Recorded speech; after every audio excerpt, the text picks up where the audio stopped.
Hi all, another video comparison between the Maschine MK1, the first original model, with the recent update on the right, the Maschine MK2. Hopefully this video will give you an idea of whether or not it's worth updating from your MK1 to the MK2, or if you're considering both devices. Looking at both devices side to side, we can clearly see the biggest update is the MK2's cosmetic appeal. The MK2 looks a lot cleaner and seems a few centimeters bigger in general, and kind of like a tad heavier as well.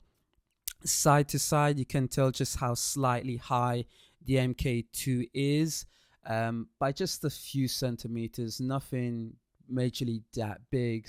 So right there across the lines and all the way right there on top, you could gain a clear indication of just how high the MK2 is.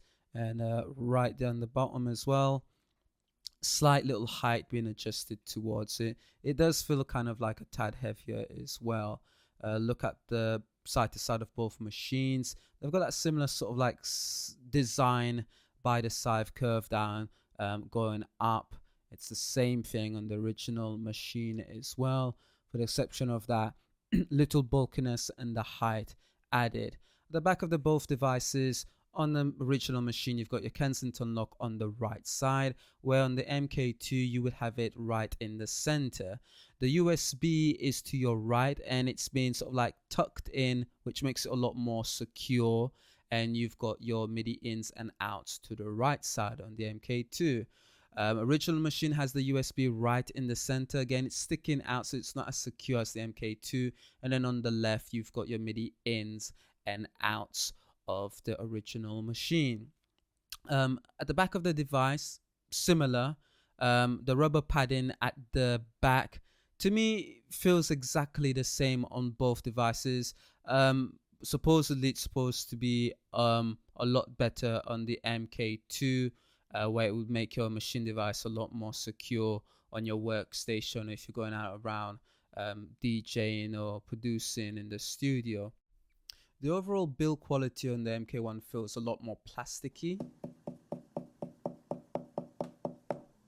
while on the MK2 it feels more metallic. So overall it may seem as though they build out of the same quality, but it does feel slightly different. Pads on both machine devices are identical, similar same build quality, exactly the same, but you can tell by looking at the Maschine MK2, the illustration of the secondary functions are a lot more clearly illustrated. The pad scenes by the side, the buttons are all identical again, clearly indicated on the MK2. When we look at the transport on the MK2, exactly the same, but it seems slightly trimmed down the top layers buttons, as you could see here on the original machine, quite fat, but exactly the same overall. Group buttons on the MK2 is exactly the same as you would find it on the original machine. Master section has been revamped to buttons on the MK2 with directional keys below and an enter key and your typical note repeat. You got this large multifunction encoder dial that is also clickable, and you could also rotate it.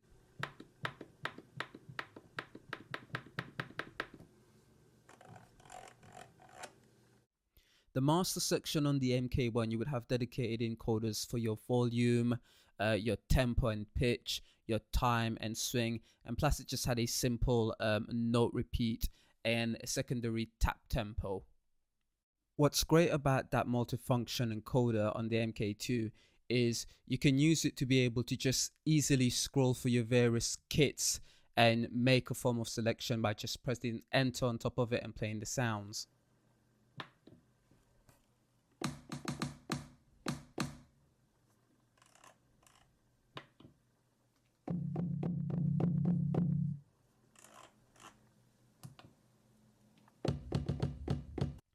On the original machine, it was much more of a sort of process of having to press the browse button to scroll through the various kits and then make your selection.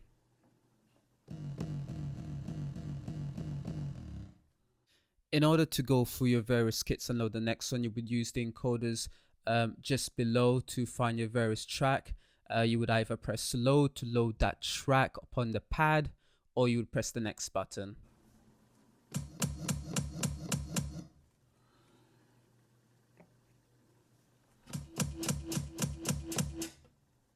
The editing section or the control section on top of machine pretty much looks exactly the same on both devices, and you could see they have some buttons have been trimmed down in the MK2 compared to the original. You've got the same type of encoders laid out on top, 8 encoders on both devices. You've got dedicated buttons on top for various functions, and then you've got your two LCD screen on both device, pretty much same position, same layout in every way.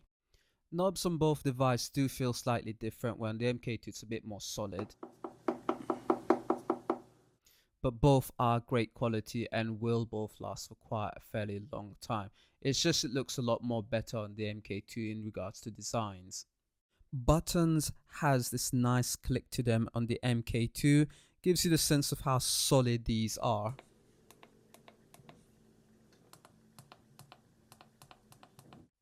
While on the original machine, the buttons will kind of feel just squishy, not really clickable.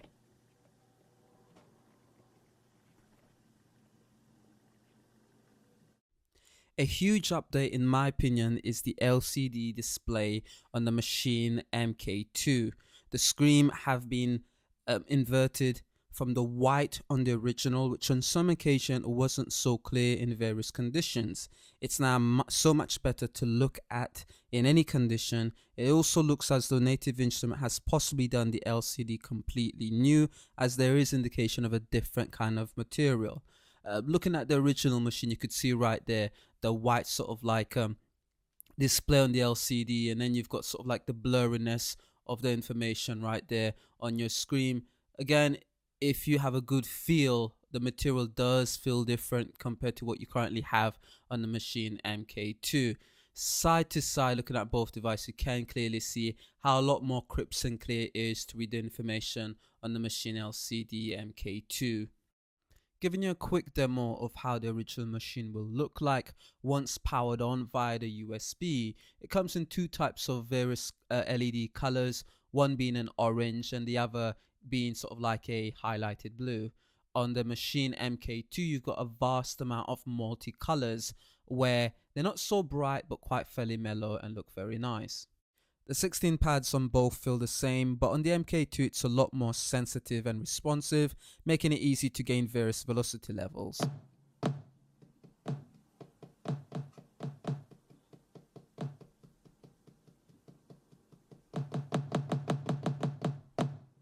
You could see how I was sort of like pressing it and it wasn't as responsive as you wanted it to be. And now we'll have a look at the Maschine MK2. Maschine MK2 seems to be a lot more responsive and sensitive to my touch.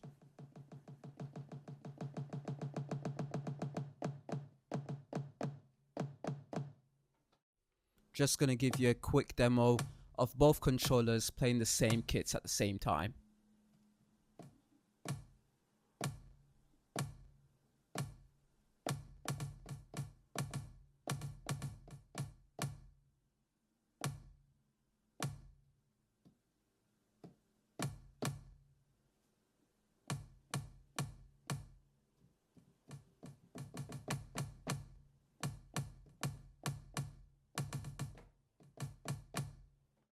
The new addition to the MK2, if you haven't already noticed, is the multicolored LED interface, which are pretty mellowed and really bright. They look great at dark condition, and everything from the buttons to the LCD screen are nicely illuminated. You could even clearly see the secondary control functions on the device. Now the MK1 does have an LED interface as well, which provides some good illumination in the dark to see what you're doing, with clear indication of what was active or not, but not as clear as the Maschine MK2.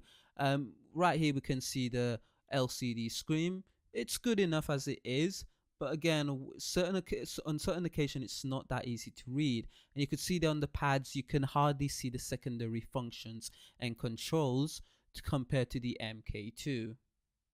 However, the MK2 takes it to another level with 16 combination of colors of various buttons, providing a brighter illumination in the dark and easy to read functions. Workflow can be customized via the various colors, like your kicks one color, your snares one, and your bass, and so forth. As you can possibly see right there, how it's easily customizable via each of the 16 pads can be customized to my liking, and so forth. So the question still remains if this is a worthy update. That is entirely up to you, but currently you can get hold of the Maschine MK1 for as little as 200 to 300, while the MK2 will set you a heavy 500 price tag. Both devices provides the recent software updates 1.8 with a free massive plugin worth 200, and included for both is the complete element software. Software, to be honest, is the same, even with the added time stretch and pitch shift with new effect samples. It won't really matter for now on both of the hardware, whichever one you have. For me personally, upgrading to the MK2 has been worthwhile. It makes it easy to customize your workflow. The LCD makes everything clear and sharp, and the newly master section with the large encoder makes navigation and selection even more simpler. Another added bonus is you can customize the faceplate of the MK1, but most importantly, it's future proof for the next software updates. Build quality and buttons all feel solid on the MK2. The USB cable is more secure and connection at the back is well placed as well. Hopefully this video has been insightful. Thumbs up, subscribe, and look out for more video comparison to come up. I've got the MPD video comparison between the 26 and the MPD 32 for those of you that's been requesting for a while. Thanks all of you, from all my subscribers, for your support. It's muchly appreciated. Cheers, and hope this video has been enjoyable. Bye.